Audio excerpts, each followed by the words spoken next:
آخری نبی صلی اللہ علیہ وآلہ وسلم، جس کے پاس میرا ذکر ہوا اور اس نے مجھ پر درود پاک نہ پڑھا، تحقیق وہ بدبخت ہو گیا۔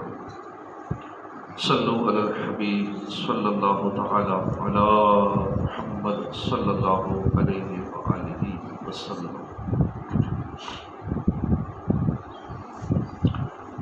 ایک امیر شخص تھا، اللہ کا دیا، اس کے پاس سب کچھ تھا، اپنی گاڑی، بنگلہ، کاروبار۔ ایک روز وہ شام جب گھر آیا، بچوں کے ساتھ کچھ وقت گزارا، کھانا کھایا، ضروری کام وغیرہ پورے کیے، رات ہوئی، سونے کا وقت ہوا، نرم ملائم بستر پر لیٹا، مگر حیرت کی بات تھی کہ اسے آج نیند نہیں آ رہی۔ نیند بھی اللہ کی بہت بڑی نعمت ہے۔ جو رات کو سوتے ہیں وہ اللہ کا شکر ادا کیا کریں، جب اٹھیں تو اللہ کا شکر ادا کریں، دعا پڑھیں الحمدللہ الذی احیانا بعد ما اماتنا والیہ النشور، کہ اللہ نے مرنے کے بعد دوبارہ زندگی دی اور پرسکون نیند بھی کتنی اللہ کی بڑی نعمت ہے۔ ایسے بھی لوگ ہیں جو دوائیاں کھا کے بھی نیند نہیں آتی، تو اللہ کی بہت بڑی نعمت ہے نیند کا آ جانا بھی، جسے وہ عطا فرمائے اسے ہی نصیب ہوتی ہے۔ وہ امیر شخص کروٹیں بدلتا رہا، مگر نیند تھی کہ آنے کا نام نہیں لیتی۔ کافی وقت گزر گیا، آخر اس نے سوچا کہ یہاں بھی فارغ لیٹا ہوں، کیوں نہ باہر کی تازہ ہوا لے لو۔ یہ سوچ کر اس نے گاڑی نکالی، باہر نکل گیا۔ کوئی کام تو تھا نہیں، یوں ہی ادھر ادھر گھومنے لگا۔ راستے میں ایک مسجد نظر آئی، دل میں آیا کہ یوں ہی گھوم پھر رہا ہوں، کیوں نہ مسجد میں چلا جاؤں۔ گاڑی پارک کی، مسجد میں گیا، وضو کیا اور مسجد کے حال کی طرف بڑھا۔ چلتے چلتے اچانک اس کے قدم رک گئے۔ اس نے دیکھا کہ مسجد خالی تھی اور مسجد کے ایک کونے سے ہلکی ہلکی سسکیوں کی آواز آ رہی تھی۔ امیر شخص نے دیکھا تو کوئی غریب تھا، اس کے ہاتھ اللہ کی بارگاہ میں اٹھے ہوئے تھے، آنکھوں سے آنسو جاری تھے اور روتے ہوئے اللہ کی بارگاہ میں عرض کر رہا تھا، یا اللہ میری بیٹی بیمار ہے، آپریشن کے لیے پیسے نہیں ہیں، کوئی اسباب بنا دے، اے رب کریم تو اسباب بنانے والا ہے، مجھ غریب کی حالت زار پر رحمت کی نظر فرما دے۔ وہ امیر شخص نیند نہ آنے کے سبب سب سمجھ چکا تھا کہ نیند مجھے کیوں نہیں آ رہی تھی۔ اس غریب کے پاس گیا، جیب میں جتنی رقم تھی نکال کر اس کو دے دی، اپنا کارڈ بھی نکالا اور کہا کہ مزید ضرورت پڑے تو میرے اس ایڈریس پر آ جانا۔ غریب آدمی اگرچہ غریب تھا مگر اس کا دل لالچ سے پاک تھا۔ اس نے کارڈ واپس کرتے ہوئے کہا، بھائی میرے پاس پہلے سے ایک ایڈریس موجود ہے۔ امیر شخص نے حیرت سے پوچھا، کس کا ایڈریس موجود ہے؟ اگر ایڈریس تھا تو وہاں کیوں نہیں گئے؟ غریب آدمی نے سادگی سے کہا کہ وہی جس نے آج اس وقت آپ کو میرے پاس بھیج دیا ہے، میں اسی کے دروازے پہ بیٹھا ہوں۔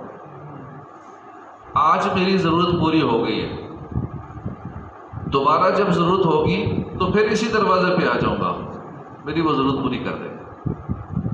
کیوں کرنا میرے کام بنے غیب سے حسن، بندہ بھی ہوں تو کیسے بڑے کارساز کا۔ دیکھا ہم نے، ہمارے اسباب محدود ہیں، ہماری امیدیں ٹوٹتی ہیں، دروازے بند ہو جاتے ہیں، مشکل آتی ہے، پریشانی آتی ہے، دماغ کام کرنا چھوڑ دیتا ہے، طاقت کام نہیں آتی، قوت کام نہیں آئی، ہمارے رابطے کچھ کام نہیں آتے۔ ایسے وقت میں ایک ہی تو سہارا ہے، اور وہ کیا ہے؟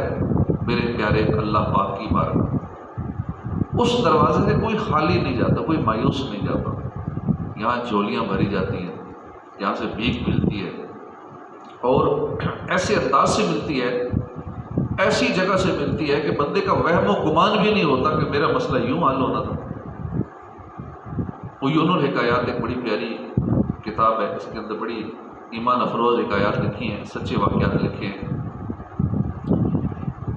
اس کے اندر حضرت بکر بن عبداللہ فرماتے ہیں کہ پچھلی قوم میں ایک بہت سرکش، غیر مسلم اور ظالم بادشاہ تھا، وہ اللہ کی نافرمانی میں حد سے بڑا ہوا تھا۔ ایک مرتبہ ایک جنگ میں بادشاہ گرفتار کر لیا گیا، اب اسے قتل کرنے کے لیے مختلف سزائیں تجویز کی گئیں۔ آخر کار یہ طے پایا کہ ظالم بادشاہ کو ایک بڑی سی دیگ کے اندر ڈال دیا جائے، تانبے کی دیگ میں بند کر کے نیچے آگ جلا دی جائے۔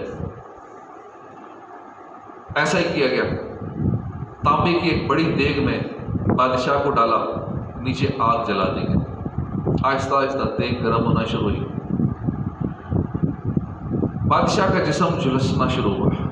اب چونکہ غیر مسلم تھا، اپنے جھوٹے خداؤں کو پکارتا رہا، ایک ایک کو پکارتا رہا، باطل خداؤں کو پکارا، مگر افسوس ساری زندگی جن بتوں کے آگے، باطل خداؤں کے آگے سر جھکایا تھا، جن کے آگے پیشانی رگڑی تھی۔ مشکل کی اس گھڑی میں ان جھوٹے خداؤں نے ایک نہ سنی۔ دشمن کا ملک ہے، نہ اپنی فوج ہے، نہ عزیز رشتہ دار ہیں۔ اب ایسے وقت میں جھوٹے خداؤں نے بھی پکار نہیں سنی۔ اب ساری امیدیں ٹوٹ گئی کہ اب اپنا تو ویسے ہی اس ملک میں کوئی نہیں تھا، اب ایک آسرا تھا جھوٹے خداؤں کا، جن کی ساری زندگی عبادت کرتا رہا۔ انہوں نے بھی کچھ نہیں کیا، سارے دروازے بند ہو گئے، امیدیں ٹوٹ گئی۔ اب یہ بادشاہ مسلمانوں کے رب یعنی ایک سچے خدا کی طرف متوجہ ہوا۔ جب مشکل آتی ہے تو پھر بندہ سارے ہاتھ پاؤں مارتا ہے۔ اللہ کی عظیم بارگاہ میں بادشاہ کی توبہ قبول ہوئی۔ اچانک بارش برسنا شروع ہوئی، بارش کی وجہ سے آگ بجھ گئی، بہت تیز ہوا چلی اور بادشاہ کو دیگ سمیت اڑا کر کسی ایسے علاقے میں لے گئی جہاں غیر مسلم رہتے تھے۔ غیر مسلموں نے جب دیکھا کہ دیگ کے اندر بندہ ہے، انہوں نے اسے نکالا اور اس کی زبان پر لا الہ الا اللہ کی صدائیں کی۔ جیسے ہی بادشاہ نے دیکھا کہ سچے خدا نے میری سن لی، تو اس کی زبان پہ لا الہ ادھر جاری ہو گیا۔ جب غیر مسلموں کے پاس دیگ پہنچی اور اس سے نکالا گیا، اس کی زبان پر کلمہ طیبہ تھا، لوگ اس کے گرد جمع ہو گئے۔ اس بادشاہ نے لوگوں کو اپنا سارا واقعہ سنایا۔ جب ان غیر مسلموں نے ایسا ایمان افروز قصہ سنا تو سارے مسلمان ہو گئے۔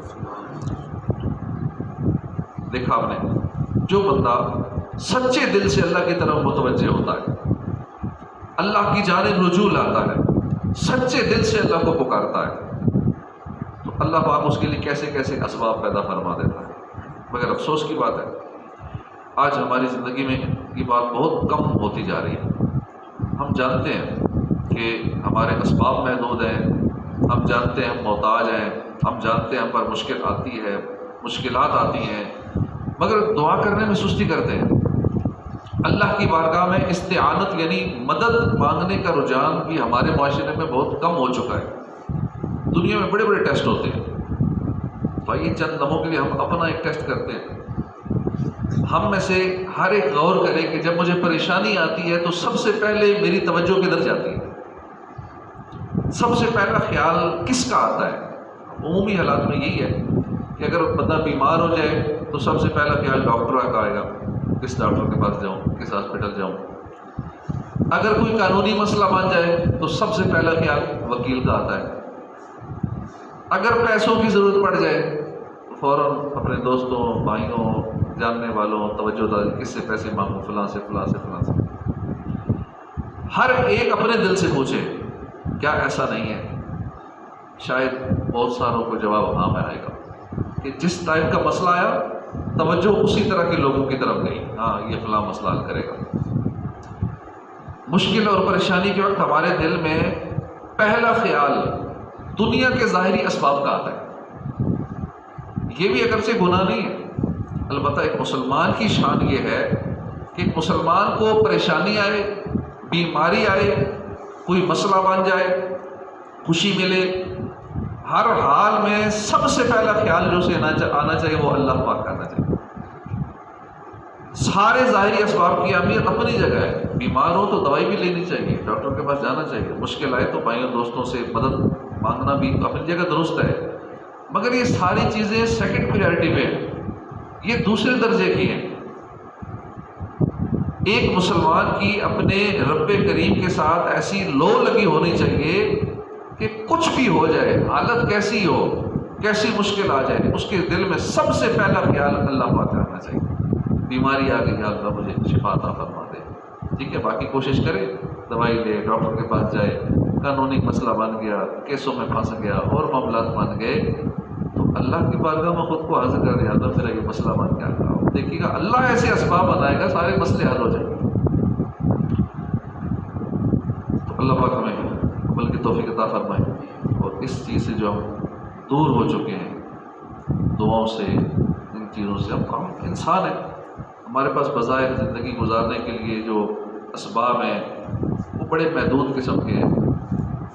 بہت دفعہ زندگی میں ایسے مواقع آتے ہیں، ساری امیدیں ٹوٹ جاتی ہیں، سارے دروازے بند ہو جاتے ہیں، بعض کا رقم کی حاجت پیش آ جاتی ہے تو مایوس ہو جاتے ہیں، بندہ بھائی پر امید لگاتا ہے، بھائی قرض نہیں دیتا، کسی سیٹ پر نظر ہوتی ہے، سیٹ بھی معذرت کر لیتا ہے، دوست احباب بھی مطلوبہ رقم کا انتظام نہیں کر پاتے، تو ایسے وقت میں ہمارے لیے سب دروازے بند ہو جاتے ہیں، کوئی امید باقی نہیں بچتی، بندہ مایوسی کا شکار ہونے لگتا ہے۔ مگر ذرا غور کیجیے کہ جب ساری امیدیں ٹوٹ جائیں اس وقت بھی ایک امید باقی ہوتی ہے، جب سب دروازے بند ہو جائیں اس وقت بھی ایک دروازہ کھلا ہے، رب کریم کا دروازہ۔ بادشاہوں کے دروازے بند ہو جاتے ہیں، رب کریم کا دروازہ بند نہیں ہوتا۔ لوگ ساتھ چھوڑ جاتے ہیں، دوست احباب منہ پھیرتے ہیں، بھائی بھائی سے دامن چھڑاتا ہے، مگر ہمارا پیارا اللہ پاک اپنے بندوں کو مایوس نہیں کرتا۔ اس دروازے پر نیکوکار آئے اسے بھی نوازا جاتا ہے، گناہ گار آئے اسے بھی نوازا جاتا ہے، سب کی جولیاں بھری جاتی ہیں۔ جو ہیبت سے رکے مجرم تو رحمت نے کہا بڑھ کر، چلے آؤ چلے آؤ، یہ گھر رحمان کا گھر ہے۔ اللہ کریم کی رحمت بڑی وسیع ہے، ہمیں اللہ کی بارگاہ کی طرف توجہ رکھنی چاہیے تاکہ ہمارے مسئلے، پریشانیاں، کیونکہ دنیا میں جب تک بندہ ہے پریشانیاں سب کو آتی ہیں، چاہے کوئی بادشاہ ہو یا کوئی غریب ہو یا مڈل کلاس کا ہو، کسی طرح کا بھی ہو، ہر ایک بندہ کسی نہ کسی مسئلے کا شکار ضرور ہے، بلکہ بہت سارے مسائل کا شکار ہے، اور خصوصاً ہمارا ملک کی جو کیفیت ہے اور اوور آل کنڈیشن ہر حوالے سے دیکھ لیں تو ہر ایک بے سکونی کی کیفیت ہے، کوئی اپنے آپ کو سیف نہیں سمجھ رہا، کاروباری معاملات دیکھیں تو انسٹیبل ہے ہر ایک بندہ، مارکیٹ کا کچھ پتہ نہیں، ابھی چیز کا ریٹ کچھ ہے تو تھوڑی دیر بعد کچھ ہوگا، ہول سیلر اپنی جگہ پریشان ہے، ریٹیلر اپنی جگہ پریشان ہے، کسی چیز کا قیمتیں اپنی جگہ رک نہیں رہی، ڈالر کا ریٹ دیکھ لیں، ہماری کرنسی دیکھ لیں، دیگر معاملات دیکھ لیں، تو اللہ پاک کی طرف جب ہماری توجہ ہوگی، ہمارے معاشرے کے معاملات درست ہوں گے، ہر بندہ اپنی اصلاح پہ توجہ دے گا، فرد سے معاشرہ بنتا ہے، ایک ایک بندہ جب سیٹ ہوگا معاشرہ سیٹ ہو جائے گا، اور ہم حقیقی معنوں میں اگر ٹھیک ہو گئے، ہم ٹھیک ہو جائیں گے تو سارے معاملات ٹھیک ہو جائیں گے۔ ہم اگر صحیح لوگوں کو اسمبلیوں میں لائیں گے، صحیح لوگوں کو اہم سیٹوں پہ لائیں گے تو معاملات درست ہوں گے۔ اگر فاسقوں کو، ملک کو کھانے والوں کو، ملک کو تباہ کرنے والوں کو اگر بار بار اوپر لاتے رہیں گے تو پھر تباہی و بربادی ہے معاشرے کی۔ اللہ پاک ہمیں عمل کی توفیق عطا فرمائے، آمین بجاہ نبی الامین صلی اللہ علیہ وآلہ وسلم۔